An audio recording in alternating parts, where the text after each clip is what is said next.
Dann schießt mal los. Was war denn eure Rolle in dem Film? Könnt ihr dazu was sagen? Yes, Imad hat den Bodyguard von Farouk gespielt und ich habe den Bodyguard von Marseille Bob gespielt. Genau.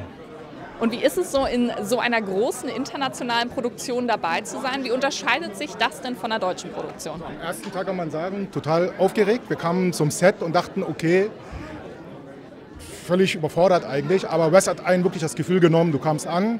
Er hat dich gleich mit Tom Hanks und Bryan Cranston in einen Raum geschmissen und gesagt, alles klar, ihr seid Team. Und man wurde auch als Team behandelt. Also es war kein Schauspieler zweiter Klasse, wo man sagt, okay, das sind die Top-Hollywood-Schauspieler und auf der anderen Seite sind es die Deutschen. Nee, wir wurden alle gleich behandelt. Und das war das auch von den Schauspielern, wurden wir auch total gut aufgenommen von den Amerikanern. Also von Tom Hanks, der kam wirklich alle paar Minuten, hat einen umarmt, brauchst du was, brauchst du Unterstützung. Alle, Bryan Cranston zum Beispiel, hat sich mit dir unterhalten. Du und Benicio, Alter, was war das überhaupt? Was war das überhaupt? Das ist krass. Benicio wollte ja unbedingt, dass ich dein Double werde, weil wir die gleiche Größe hatten. Also wirklich Top-Cast. Und es war für uns auch eine große Ehre, mit diesem Cast überhaupt mitzuspielen. Wenn schon Hollywood bei Wes Anderson Schlange steht, um mitzuspielen, was sollen wir denn sagen, wenn wir dann wirklich in so einem Projekt mitwirken dürfen? Für mich war das tatsächlich so, ich habe ganz normalen Casting bekommen.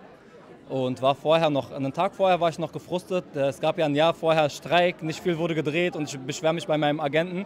Mein Agent sitzt in London, ich habe keinen in Deutschland. Und er war so, Mo, all will be good, relax. Ich weiß nicht, bla, hin und her.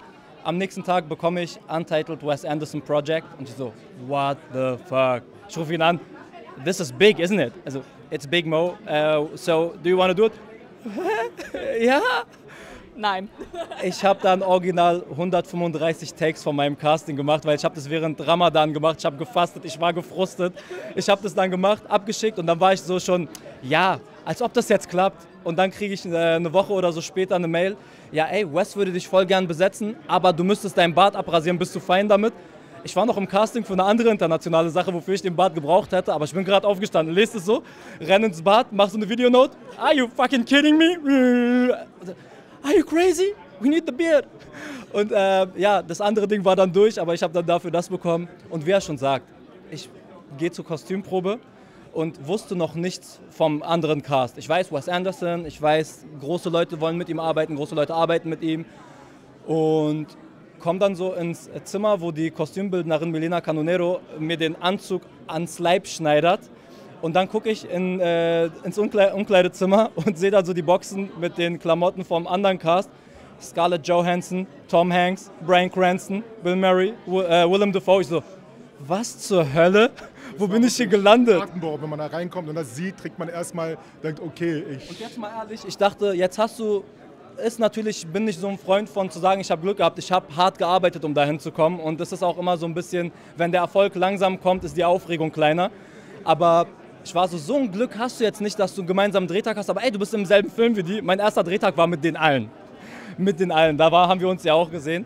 Ich komme ans Set, Wes sagt so, oh, you must be Mo, pleasure working with you. Ich so, okay. Wie gesagt, Respekt an Wes Anderson, der hat sich auch wirklich alle Namen gemerkt. Auch von uns. Auch von den Komparsen. Sogar von den Komparsen, nicht nur von uns. So. Er hat jeden ernst genommen. Egal ob kleiner Schauspieler, großer, er hat jeden ernst genommen. Jeden gleich behandelt am Set. Das ist Respekt, den man sich hier, glaube ich, auch am deutschen Set wünscht. Ja, da können sich die Leute auf jeden Fall was abgucken. Und am Set waren die anderen Schauspieler so unglaublich cool. Ich stelle mich hin und das ist ein Tag im Office am Ende des Tages. Das ist Arbeit. Ich gehe hin, okay, es ist keine Zeit zum Fanboyen. Wir müssen abliefern. Und war so, ich habe mich nicht mal getraut, da sitzt ein Tom Hanks, du willst vielleicht Hallo sagen, dich kurz vorstellen, ich habe es nicht gemacht. Ich gehe nicht von meinem Marker runter. Riz Ahmed hat mir kurz zugenickt und mir Assalamu alaikum gesagt und ich habe mich dann erst so, oh, okay, ich bin angekommen. Da ist der Druck runtergegangen. Dann kommt ein Tom Hanks von seinem Marker runter, sagt mir, hey, it's Tom, ich habe gehört, du bist Mo, pleasure working with you. Bryan sagt mir Hallo und ich so, ey, okay, Druck ist weg. Das heißt, du hast jetzt ein volles Fotoalbum mit allen Selfies gemacht? Natürlich. Die aber auch mit mir, okay? Mich würde jetzt zu guter Letzt noch interessieren. Also, fetter Cast, die waren alle bei euch dabei. Erstmal, ich bin so neidisch, das klingt richtig, richtig cool. Gibt es denn so einen Tipp, den ihr euch vielleicht geben lassen habt von einem oder zwei oder gleich von allen? Ich hab mir was abgeguckt auf jeden Fall.